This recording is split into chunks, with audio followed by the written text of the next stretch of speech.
Hello, welcome back to the channel. Today we're diving into a situation that's been causing serious tension in some South African communities, the ongoing dispute over RDP houses and the bold defiance of certain foreign nationals accused of occupying them illegally. I want you to stick with me until the end so you can hear the sources of this news and try to verify it for yourself. Also, if you haven't already, please make sure you hit that subscribe button and turn on notifications so you never miss an update.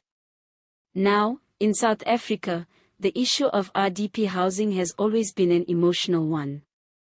These houses are meant to provide shelter for South Africans in need, particularly those living in poverty or in informal settlements. They're part of a government initiative to address the housing backlog that's been around for decades.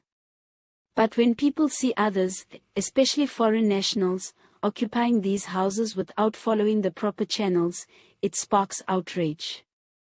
And that's exactly what has been happening in certain parts of the country, where groups of people accused of being illegal foreign occupiers have dug in their heels and flatly refused to vacate. The most recent incident that's got people talking took place in a township where community members and authorities clashed over who actually had the right to stay in certain RDP houses.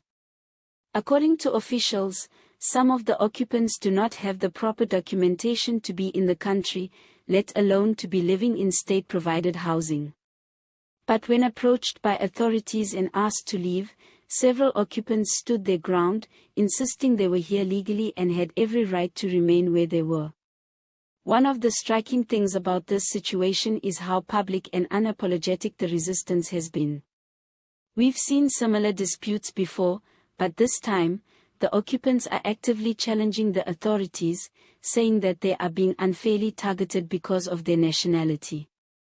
Some claim they bought or rented the houses from South Africans who originally received them, while others say they have been living in these homes for years without any interference until now. From the community's side, frustration is boiling over. Many South Africans waiting for their RDP houses feel cheated, believing that people who don't even qualify under the government's criteria are jumping the queue. And for some, this is not just about houses, it's about jobs, resources, and a growing feeling that locals are being sidelined in their own country. The housing backlog is already massive, and when a house meant for a qualifying South African citizen ends up in the hands of someone who may not even have legal status here, it feels like a direct blow to those who have been waiting for years. Authorities have promised to investigate, but this is where things get tricky. If the occupants do have legal documentation, removing them from the houses becomes a far more complicated legal process. On the other hand, if it turns out they are undocumented, the law is clear that they shouldn't be living in government housing. Still, in practice, carrying out evictions, especially in tight-knit and volatile communities, often leads to confrontation and sometimes even violence. Some housing activists have pointed out that the problem is not just about foreign nationals, but about corruption and mismanagement within the housing allocation system itself. There have been many cases where RDP houses are sold illegally, or given to people who are not on the waiting list. And this doesn't only involve foreign nationals, South Africans themselves are sometimes part of the problem, selling their government houses for a quick profit and then moving back to informal settlements. For many ordinary people, though, those details don't change the core frustration. They want the government to prioritize locals and make sure the system is fair. That's why, in areas like this, you often see community groups taking matters into their own hands, marching to the houses, and demanding that the so-called illegal occupiers leave immediately. But as we've seen time and again, those confrontations don't always end peacefully. In this latest incident, law enforcement arrived to monitor the situation and prevent violence, but there was still a tense standoff.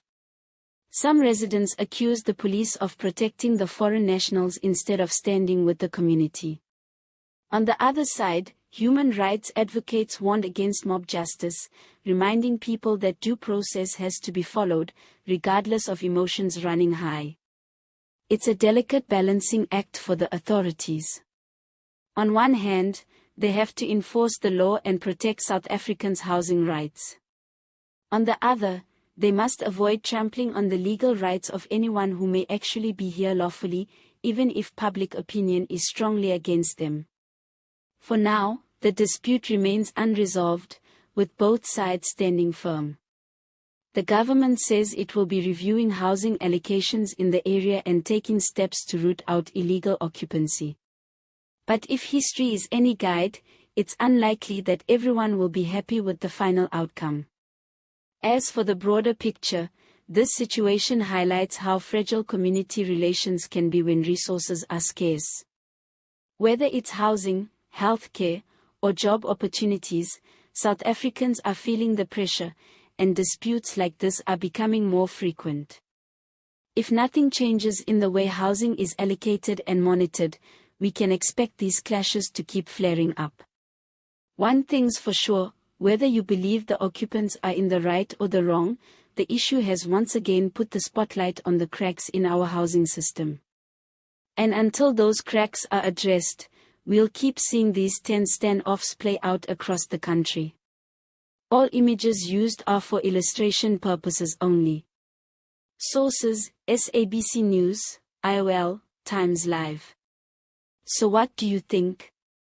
Should people be removed from RDP houses if they can prove they qualify, or should the government focus on fixing the system before carrying out evictions? And more importantly, who do you think would win in a staring contest, the stubborn occupiers or the frustrated community leaders?